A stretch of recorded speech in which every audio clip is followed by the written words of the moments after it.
Hey everyone, I'm back with Resist 35 Profiles of Ordinary People Who Rose Up Against Tyranny and Injustice by Veronica Chambers. And today I'm going to be reading to you about John Lewis. John Lewis, who was an amazing man in politics. So this is now the mid 60s. John Lewis. What I try to tell young people is that if you come together with a mission and it's grounded with love and a sense of community, you can make the impossible possible. John Lewis grew up in segregated Alabama. Black families and white families lived in different neighborhoods. Black children and white children attended different schools. When John tried to get a library card, he couldn't because the library was for whites only. When he was 11 years old, his uncle took him on a trip to Buffalo, New York. Buffalo was not segregated. John said that visiting Buffalo was like stepping into a movie, into a strange, otherworldly place.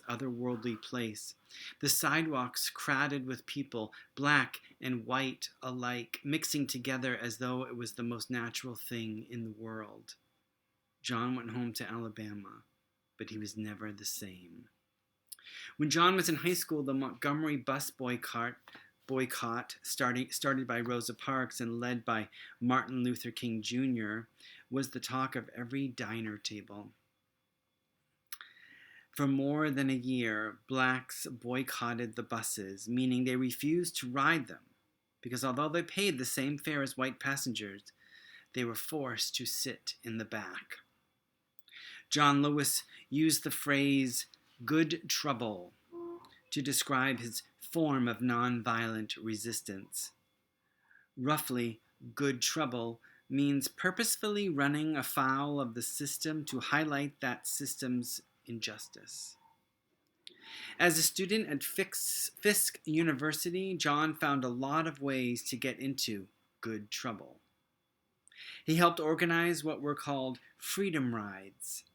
In them, he and other students traveled across the South, sitting in seats that were marked whites only. They were arrested by the police more than once. They were beaten by anti-civil rights mobs more than once. John never gave up. He believed that the tide of history would turn, that segregation was an outdated system that would and must fall. In 1960, John helped form the Student Nonviolent Coordinating Community, or SNCC, and served as its chairman. John was named one of the Big Six leaders of the Civil Rights Movement. He was just 23 when he helped plan the March on Washington, D.C. with Martin Luther King Jr.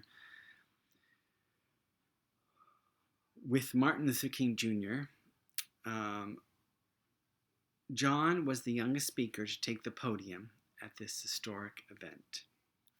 John endured more than 40 arrests, beatings, and grievous injuries, but he never wavered. From his philosophy of non-violent civil disobedience. In 1965, John helped organize a movement that would live in history. He led more than 600 peaceful protesters over the Edmund Pettus Bridge in Selma, Alabama. Their goal was to walk into the county courthouse and register to vote.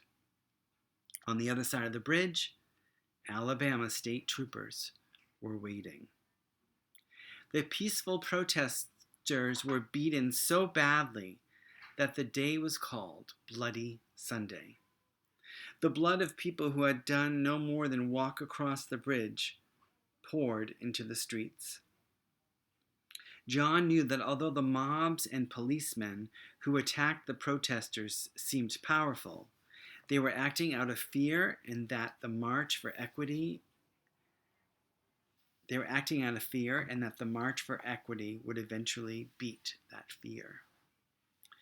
John's skull was fractured by a policeman's nightstick, but he managed to get up anyway.